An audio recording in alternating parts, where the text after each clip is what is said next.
Thank you very much. Thank you very much.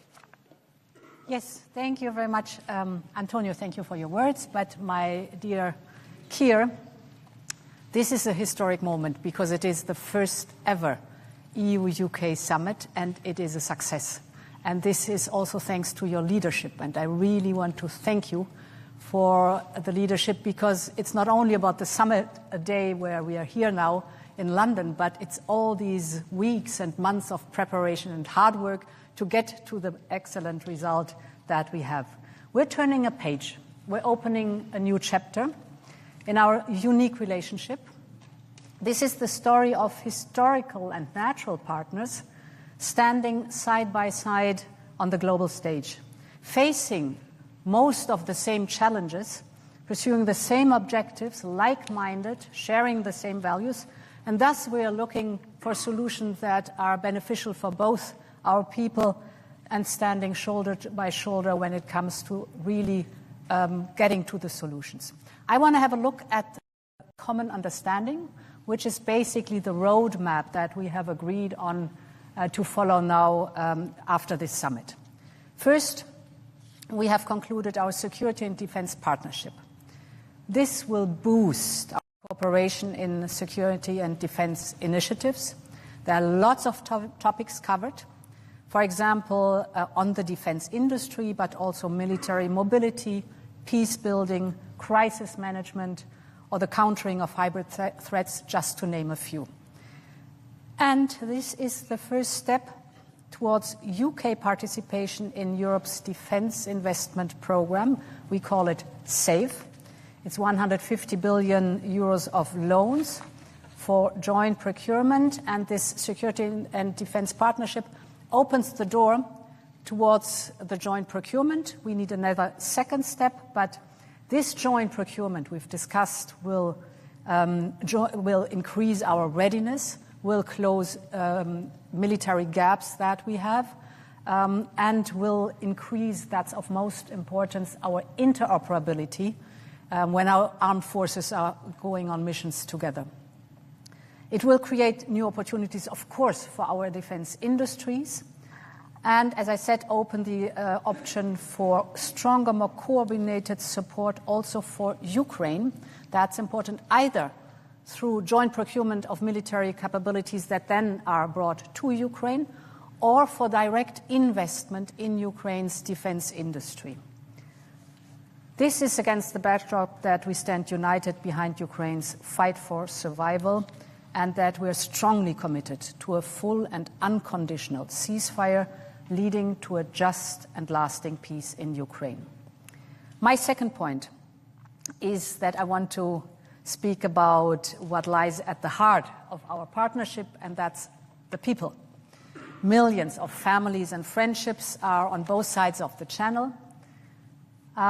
I am thinking back of my times as a student here in London, and from that experience I know the first place abroad you go when you're a young person, it's an impression for life. You fall in love with the city and the country, and for the rest of your life you are the best ambassador for this country. Therefore, I'm so glad that we have agreed that we will have Erasmus Plus for young people, and that we will work towards a youth experience scheme. It's just about this experience. This will allow the next generation to once again live and study in each other's countries, and this will build friendships that will last a lifetime. Turning to what connects us further, that is the topic energy and joint climate goals. Today, we have decided to explore the UK participation in the EU's electricity market. It's good for the stability of energy flows.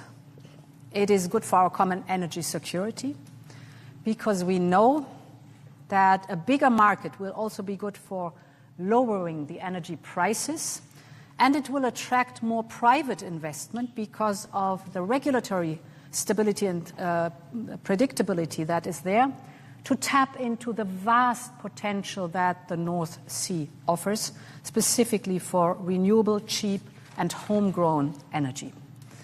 In addition, We're both committed to leading by example on the path to net zero. And that's why we've also agreed to work towards linking our emission trading system. A larger integrated system is a big step forward in decarbonization and creates a level playing field. Today, we also decided to facilitate trade flows of agri-food products between us and to work towards a common sanitary and phytosanitary area. That means more certainty, more stability for farmers and food producers and fishermen and fisherwomen on both sides of the channel, safer food with greater trust from the consumers. And together with the Windsor framework, this will also bring additional benefits for Northern Ireland.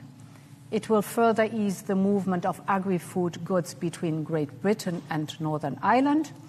And Northern Ireland will continue to enjoy dual access to both the EU single market and the UK internal market. And in addition, it's a lot, but we have agreed on.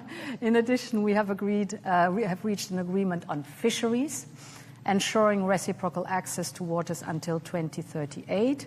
This is so important for long-term stability and predictability. And we have agreed to preserve the historic tariff-free trade in steel products. Steel is a vital sector for both our industries, so this decision is great news. Finally, I'm coming to an end. On justice and migration, we're stepping up our cooperation to keep our citizens safe. That means more joint operational work, especially through Europol, and seamless exchange of information. Because as we all know, crime doesn't stop at borders, neither should our response. On illegal migration, we are joining forces to crack down on smugglers and traffickers. This is organized crime. Our goal is clear. We want to protect our borders and prevent further tragedies. We are also stepping up, therefore, our joint cooperation with third countries.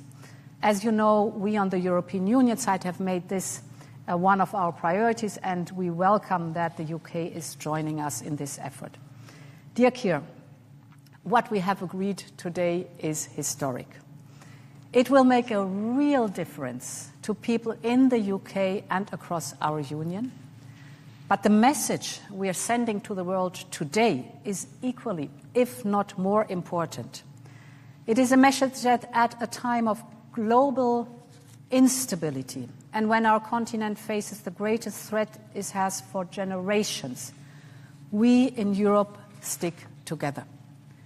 A strong EU-UK relationship is of fundamental importance for that, for our security, for our prosperity, for our shared destiny on this continent. And this is what it's all about today. So I want to thank you for hosting us. It was a great summit, and thank you very much for your leadership.